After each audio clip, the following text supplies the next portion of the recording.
Bonjour à tous, bienvenue dans cette seconde vidéo qui s'intitule Le changement. Nous avons commencé à voir précédemment que, en fait, le changement, c'est avant tout une transformation intérieure.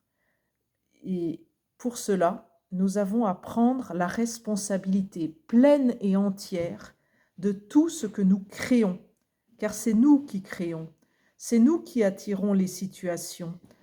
Et en fait, ce qui bloque l'arrivée de situations favorables, eh bien, c'est le fait que nous étiquetons automatiquement les situations, notamment en disant que la situation est bonne ou mauvaise. Et la solution, au lieu d'étiqueter, il convient d'accepter la situation telle qu'elle est. Parce que parfois, ce qui paraît mauvais tout de suite, au final, à long terme, ce sera entre guillemets «bon». Donc l'étiquetage est forcément limité dans sa portée, dans sa vérité. Par exemple, il y a quelques semaines, je suis tombée dans l'escalier avec, le plateau du petit déjeuner dans les mains et au départ, j'étais tentée d'étiqueter cette situation comme mauvaise parce que le plateau était cassé et puis il fallait ramasser, tous les débris, partout. Mais, à moyen et long terme, j'ai découvert que, en fait, ça a été bénéfique puisque j'ai cessé de me mettre en danger en portant ce plateau très lourd dans l'escalier et j'ai évité toute fatigue excessive et tout risque.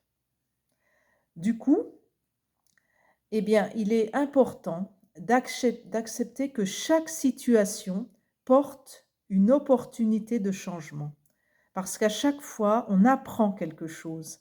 Autre exemple qui est survenu il y a quelques mois, j'ai mis par erreur de l'essence dans mon réservoir diesel et je suis partie en voiture et bien sûr, j'ai été tentée de considérer la situation comme catastrophique, mais au final, qu'est-ce qu'il en ressort? C'est que le dépanneur était très sympathique, on a bien échangé, il m'a conduit chez un garagiste qui m'a aidée. En à peine quelques heures, je repartais et au final, c'était très bénéfique car ce qu'il m'a été donné d'apprendre, c'est qu'on n'est jamais seul, c'est que les apparences paraissent inextricables, mais en vrai, nous sommes tous reliés et il y a toujours quelqu'un qui est là pour nous aider. Donc, au final, si tu prends en main le présent sans l'étiqueter, tu modifies totalement ce que tu crées. Les gens t'aident, ta vie change et tu es plein de gratitude. Et la gratitude, c'est une énergie très puissante. Elle va transformer le cercle vicieux des événements qui se succèdent et qui te tombent sur la tête avec fatalité en un cercle vertueux où les humains seront là à tes côtés et tu avanceras vers une sérénité bien plus grande. Et c'est cela le changement, c'est cette révolution intérieure qu'il convient de mettre en place avec grande vigilance, c'est-à-dire à chaque fois que vous avez l'occasion d'étiqueter une situation, prenez-en conscience tout simplement et prendre conscience des moments où l'on oublie, c'est déjà l'éveil. Parce que pendant la prise de conscience, vous n'êtes plus dans l'ignorance.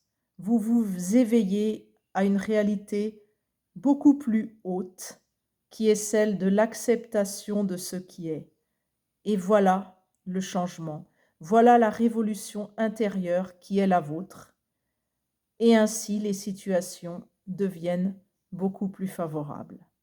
Je vous remercie et vous dis à très bientôt.